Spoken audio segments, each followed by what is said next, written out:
Good afternoon, dear Oxfordian friends and colleagues. If anyone also wants to follow the actual text of the talk roughly, because I may depart from it a little, it's at that. If you just go to my website, click on Writings, and scroll down, it's the first one on it if you want to follow it. Okay. So, we're all postmodernists now. We all exploit intrinsic and inherent ambiguity, double entendre, slippage, and subversion of frame, and that all those things and similar things in text are to be found in the commonest and most casual public communications. That is just up the road from me. Now, these things are so familiar to us that they seem ridiculously obvious. And what's the problem? Well, the problem is, of course, that that is functioning in two linguistic ways simultaneously. No parking, police. That is an imperative, as you will all have been taught at school. And at the same time, of course, there's plausible deniability, and we go down. Police will be called to remove any vehicles obstructing access. So, just a little taster. Okay, advertising. Now, they don't make them like this anymore. Oh, excuse me. No, it's not going to. Well, I'll describe it. I'm very sorry.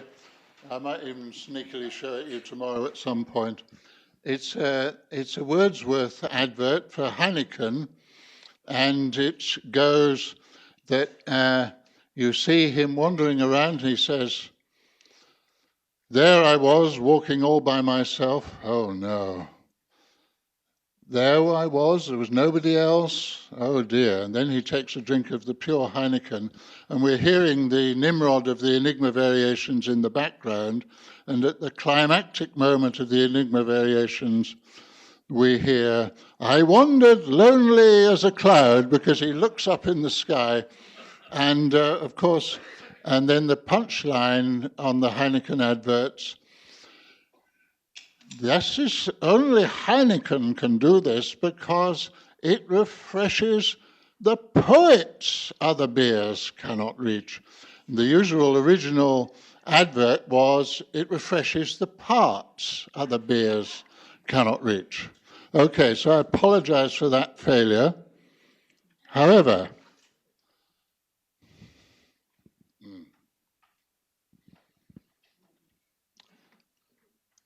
postmodern, 1623, why not?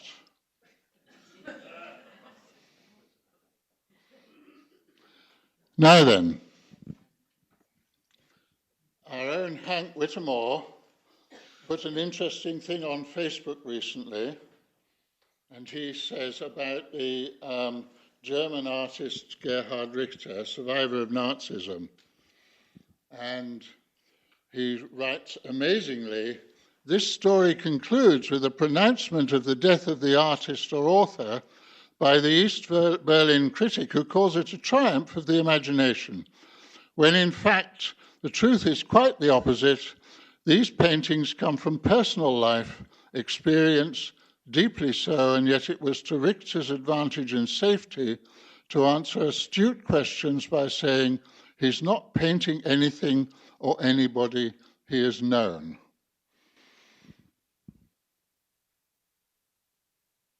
That's Richter's painting called Betty. Betty is hidden from us, and perhaps hidden from her own narrative. Now, our noble friend Jim Warren has also urged us to develop a new or revived methodology, reverting to the separation of literary criticism from cultural studies on the basis of the twin concepts of the uniqueness of the work of art and the special historical circumstances of its creation. None of this is wrong, but my argument is it's incomplete, profoundly incomplete, and to our detriment. So, let's just go to fairly safe territory for a moment and start with Charles Dickens. Now, it was not necessary to write a book entitled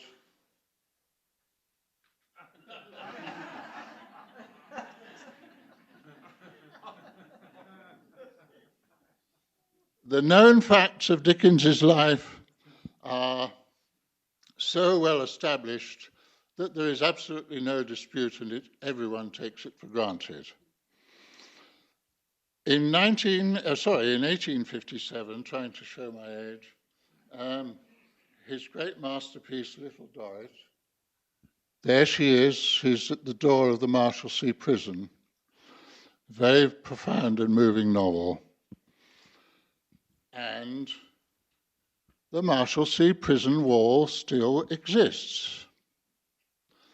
And Dickens's father was a detainee in it. Incidentally, so was Ben Jonson 2 centuries earlier. So, is Dickens's Marshalsea prison fictional or actual? Are there two Marshalseas, fact and fiction, in and out of inverted commas, two worlds, two frames? And then there's St. George's Southwark in Dickens's novel. Little Dorrit and her dependent Maggie are excluded from the prison overnight by an accident, and they end up reviving themselves in St. George's Southwark. It's the church where Little Dorrit was baptized and will later be married. In real time, it's the church where Dickens himself spent his evenings with the working men's discussion group when his father was in the Marshalsea prison. What about this mixing of frames and dimensions? And what about the poignant stained glass window portrait, I'm sorry it's a bit fuzzy, by Marion Grant, of Little Dorrit, now part of St. George's Southwark, hidden in miniature underneath St. George the Martyr with his sword and perhaps symbolizing writing his parchment. Now, if you look very closely, you will see this. Can you see her now? I'm sorry, the fuzziness. So, the fiction has become part of reality, become part of the church in Southwark. And then what do we do with this?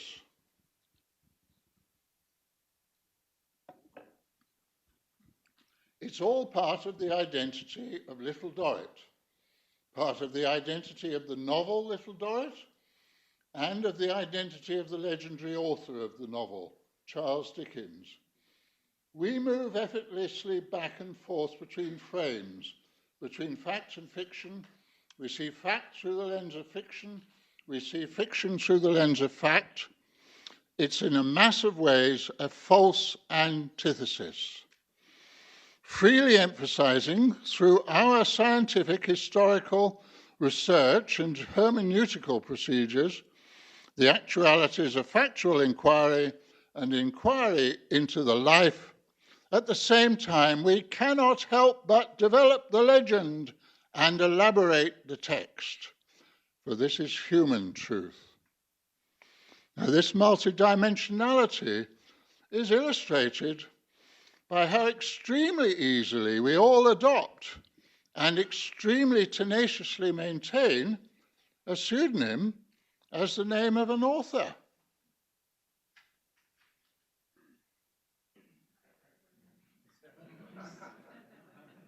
Mark Twain. I believe there is a playing field called Clemens Playing Field nearby.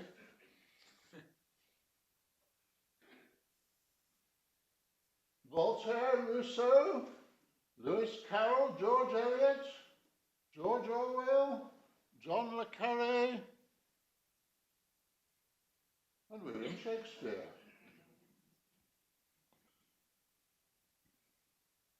I'm afraid I was a bit naughty. I slipped in Rousseau there, and some of you will have spotted that, because Rousseau was his actual name. None of this is saying that biography and the name of the actual author is of no use to us. There are approaches which adopt a complete dichotomous abstraction from external authorial intentions, such as the verbal icon, art for art's sake, significant form. All these apply a tourniquet to the full force of the art as such. For the intentions are already there, they slide between the art and its creation. The point is different. The author's creation subsumes and integrates the author in a certain way and takes on reflexively life of its own. We subsume the author. Our author, in quotes, engulfs the author. Our Hamlet of Europe is watching millions of ghosts, says Paul Valéry. That's an old First World War graveyard, not sanitized like they are today. So the ghosts are watching him too. And let's begin to gaze at this particular ghost through a Stratfordian lens. Hamlet, as Harold Bloom noted, and alas, he's no longer with us, died just the other day, sadly. Hamlet has par excellence become mythic, like the Bible, like Homer, in the way it haunts, enslaves, creates, transforms, perplexes us all. We are the vessels, the victims, and the vehicles of haunting authorial ghosts. We are written by them. Uncanny books and their authors become mythic. They change us, and we change them. The concept or the myth or the legend which we form of an author influences how we interpret that author. Earlier on, we were looking at almost the saga background of the De Vere lineage. However carefully we read it, however true our judgment, a text may still be influenced by what we believe of an author. The relationship is reciprocal. Witness, the second quarto of Hamlet, the extraordinary second quarto of Hamlet, uncannily inverts and subverts the fierce revenge tragedy, straight-handedness of the first quarto text into total writing, and accordingly has paralyzed interpretations ever since. Uniquely for Shakespeare, we have Hamlet in three very different versions.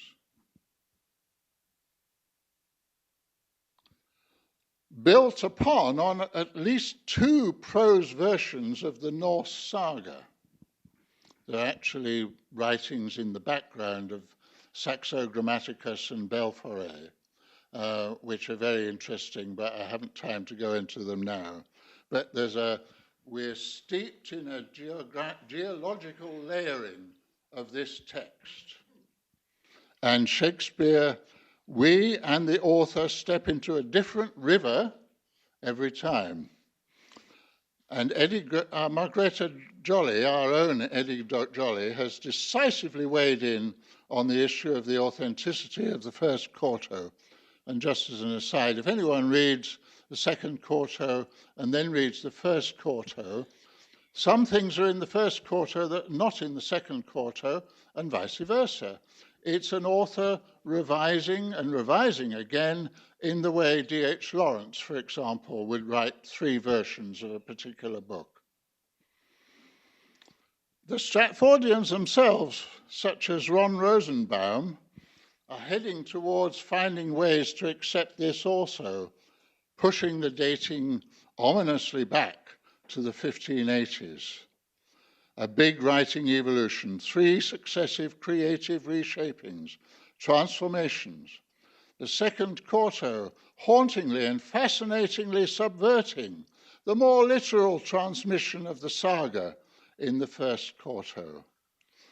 We feel the huge stitches or contours of the saga, which carry over as mythic remnants in the form of macabre earth tremors growling in the basement like the ghost, uncannily hollowing out the almost drawing room tragedy character of Hamlet. And this produces what Stephen Booth commented on the value of Hamlet, the interminable cognitive dissonance of the congruent contradictions causing the uncanniness of this extraordinary work. Now, inevitably, therefore, the Stratfordians, too, our friends, have created their own author. And does it show in the text, as we shall see in a moment? That's certainly ripe for deconstruction. But we Oxfordians, too, willy-nilly have also created and are gripped by a legend, an author, a wild and hyperbolic author, Walt Whitman's Wolfish Earl, one in some ways, only some, but some ways, strangely at odds with the mythos of our meticulous, diligent empiricist research, factual research, which one might say mirrors the gentlemanly side of Hamlet. But this does not negate the actual factual research. Very powerful example of this. Bernard Shaw accused James Boswell, the elder, the first truly modern, iconically realist biographer. He accused him of creating Dr. Johnson. We realize this does not mean that Boswell invented his material. Far from it, the very reverse. He was meticulous in a way no biographer had been before. But it left him free to magisterially transform the paradigm critic, the veritable summator of the literary 18th century Enlightenment, morphing him into the post-romantic Carlylean legend of the 19th century, sometimes even by out-manipulating Samuel Johnson in his own lifetime, as in the awesome encounter with Johnson's arch-opponent, John Wilkes. The death of the author, or the deconstruction of the author, does not entail, I leave on one side some of the more foolish manifestations of postmodernism, but the core of postmodernism, it does not entail the realities of the life are irrelevant, but they are not the sole relevant. So we Oxfordians are free and constrained both to research in our pertinacious way and to draw on the mythic properties of our author, aware of this wider context. We cannot help doing so. If ever there was a postmodern trickster writer before postmodernism, it's the author of the second quarto of Hamlet. Some authors just are more germane to uncanny postmodernisms than others, whether Byzantine labyrinthine authors, oh, there's Johnson, there's the labyrinth, like Borges and Joyce, and the author of Hamlet, or deliciously demure concealments under a social veneer like Jane Austen and Virginia Woolf. If your assumptions do not allow for this, but only of a Stratfordian common sense view of an author, then paradoxically, you will end up changing the text and creating another author. I was faced with these implications in a startling interchange with Nina Green some time ago on Phaeton. All this is on my website, by the way, the links that I'm going to allude to. She had put up on her site a piece from the Cecil Papers, a report from 1573, that would be Oxford at age 23, at least on some theories, by Burghley's man Bernard Dewhurst on Oxford, spying and reporting on money and property matters until we come to this. Mr. Gent said my lord required 3,000 of your lordship for his marriage money, and offereth to deliver Combe Neville to your lordship again. My lady said that my lord in some choler, anger, seemed not to be pleased that his men in prison for Faunt and Clapton's matter are not delivered. He saith he spoke to your lordship before his going to Headingham Forum, and they are not yet delivered, and he will never speak to you for them again, but will prove some other friends for them. And further, that the villains, his enemies, were favourably heard at the council board with smiling countenance between my Lord of Leicester and your lordship. And suddenly we have the ferocious lightning whiplash, the lordly mythic motif of a young Hamlet or a young King Lear actually expressed in the spoken life. I commented on this to Nina Green, and she in turn noticed in response that there we have also, in 2 lines, the text and language that is fused into art sentences in, "Oh, villain, villain, smiling, damned villain, my tables meet it is, I set it down, that one may smile and be a villain." At least I'm sure it may be so in Denmark. One for the gallery, I think, there. Here we have an author of Hamlet who has much of Hamlet in him, and yet in whom human retaliatory ferocity is mysteriously transformed into miraculously explosive and deconstructive art. Corambis into Polonius, as you might say. This art turns nearly all of us into Hamlets or anti-Hamlets.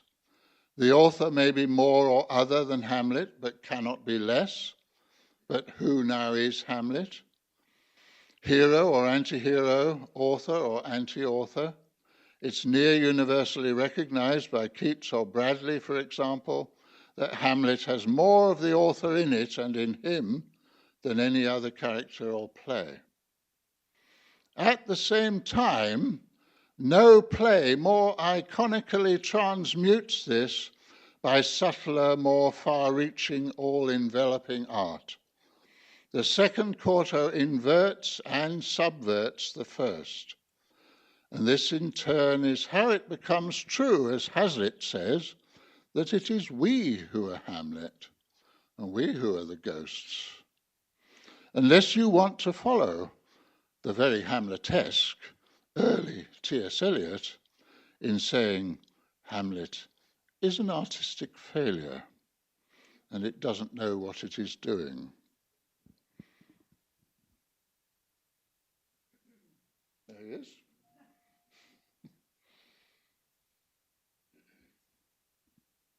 This author of Hamlet is no less ferociously lordly and indulges in enormous compression and ellipticality of language in his freedom, paradoxicality, multiplicity, and lightning swiftness of mind, which his created character incandescently shares, as Dover Wilson shows in his chapter on the mousetrap and the link to that chapter is on my website also.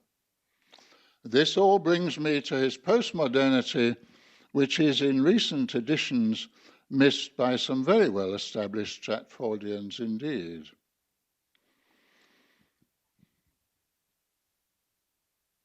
Sorry, beg your pardon. In their 1987 Oxford edition of Shakespeare, our good friends Stanley Wells and Gary Taylor extract and pull out the fourth and last and the most visiting Martianish of Hamlet's four fully developed soliloquies, the one beginning, "How all occasions do inform against me." They pull it out of the main text, they extract it. It's also removed in the First Folio, and it isn't yet in the first quarto. It's only in the second quarto. This is a pivotal, cusp, turning point speech, culminatingly epitomizing the subversive, cognitively dissonant mercuriality of the second quarto. It's the most despairingly radical and profound, explicitly reason-subversive, postmodern speech, turning reason against reason in the whole of Hamlet. They dub it simply a more expansive version of the ending of 4-4, and it's one which, says the editor of the one play edition, the editor G.R. Hibbard says, does nothing to advance the action, nor reveal anything new about Hamlet and his state of mind. I'm not saying all Stratfordians are as bad as this, by the way. I want to lure you into this stunning speech with the vital introitus to it. And I want you to note particularly the apparently casually lofty, hidden double or reverse negatives, traps for the common sense critic at will not debate the question of this straw and is not to stir without great argument. The three dramatis personae are Hamlet, the captain, and Rosencrantz. And when you come across the word imposthume, it means an internal abscess. Good sir, whose powers are these? They are of Norway, sir. How purpose, sir, I pray you? Against some part of Poland. Who commands them, sir? A nephew to old Norway, Fortinbras. Goes it against the main of Poland, sir, or for some frontier? Truly to speak, sir, and with no addition, we go to gain a little piece of ground that has in it no profit but the name. To pay 5 ducats, 5, I would not farm it. Nor will it yield to Norway or the Pole a ranker rate should it be sold in fee. Why then, the Polack never will defend it. Yes, it is already garrisoned. 2,000 souls and 20,000 ducats will not debate the question of this straw. This is the imposthume of much wealth and peace that inward breaks and shows no cause without why the man dies. I humbly thank you, sir. God be with you, sir. Will please you go, my lord? I'll be with you straight. Go a little before. How all occasions do inform against me and spur my dull revenge. What is a man, if the chief good and market of his time be but to sleep and feed? A beast, no more. Sure, he that madeth with such large discourse looking before and after, gave us not that capability and godlike reason to fust in us unused. Now, whether it be bestial or oblivion or some craven scruple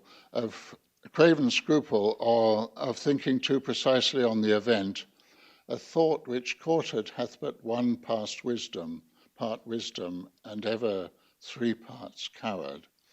I do not know why yet I live to say this things to do, sith I have cause and will and strength and means to do it.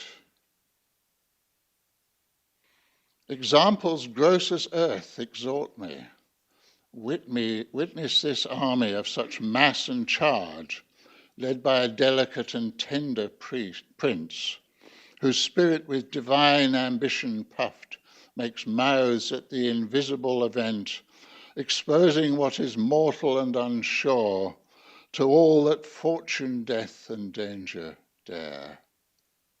Even for an eggshell?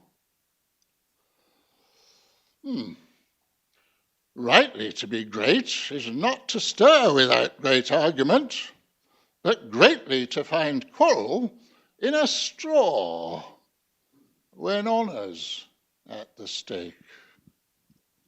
How stand I then, that have a father killed, a mother stained, excitements of my reason and my blood, and let all sleep, whilst to my shame I see the imminent death of 20,000 men that for a fantasy and trick of fame go to their graves like beds, fight for a plot whereon the numbers cannot try the cause. There is not tomb enough and continent to hide the slain. Oh, from this time forth, my thoughts be bloody or be nothing worth. Unable to touch such a famous passage as not to stir without great argument, this edition goes on to commit an alternative outrage in the name of common sense. They changed the not, the potent abyssal negative, which they totally pass over in Hamlet's aside with the captain. 2,000 souls and 20,000 ducats will not debate the question of this straw.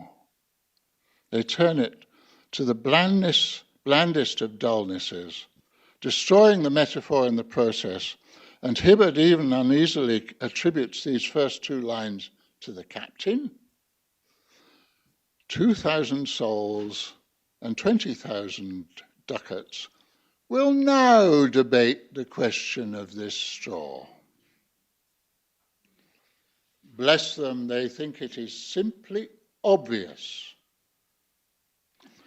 It's seemingly a mere eggshell of a postmodern point, but it's a symptom of a bigger one, the deep incapacity of some iconic modern Stratfordians to come remotely near what kind of mind and what kind of creativity they are dealing with.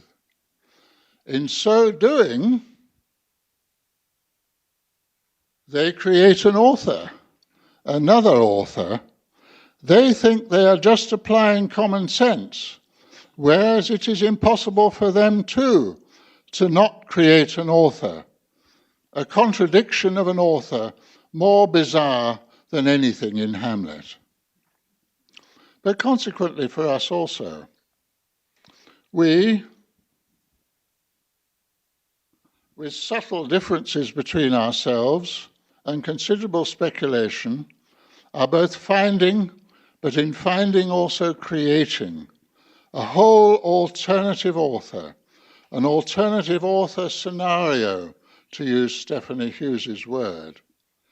There is a world of difference between seamlessly linking life and work, where the link is not in dispute, as, beyond doubt, is the case with Dickens, and adducing the life to prove a link that your opponents do not accept. That mythically and philosophically assumes the exclusive primacy of fact. In a manner, it begs the question, the two are so deeply entangled. We need to confidently connect with modern academia, whether or not they respond. Therefore, we should disburden ourselves of unnecessary oppositions and polarities. Without denying the relevance of the life, we have everything to gain by recognizing that here, if anywhere, the relationship of the life and the work is fantastically and irreducibly reflexive and dialectical. If anyone knew this better than everyone, it is our author, the author of Hamlet, in creating the first really postmodern drama with its unfathomable paradoxes, especially the tantalizing intersection of the real and the portrayed, Hamlet's to hold as 'twere the mirror up to nature, which the Benedict Cumberbatch Hamlet actually cut out the as 'twere. This is absolutely not an either-or, it is the reverse. If some of our Stratfordian friends succumb to this bizarre postmodern forgetting, that's no reason why we should shackle ourselves by following their hyper or pseudo common sense. The very possibility of the Shakespeare Authorship Question further destabilizes the concept of authorship. It is our opportunity, not our difficulty. There are more things in heaven and earth, Horatio, etc. Our problematic is the very epitome of a postmodern problematic. For the snark was a boojum, you see.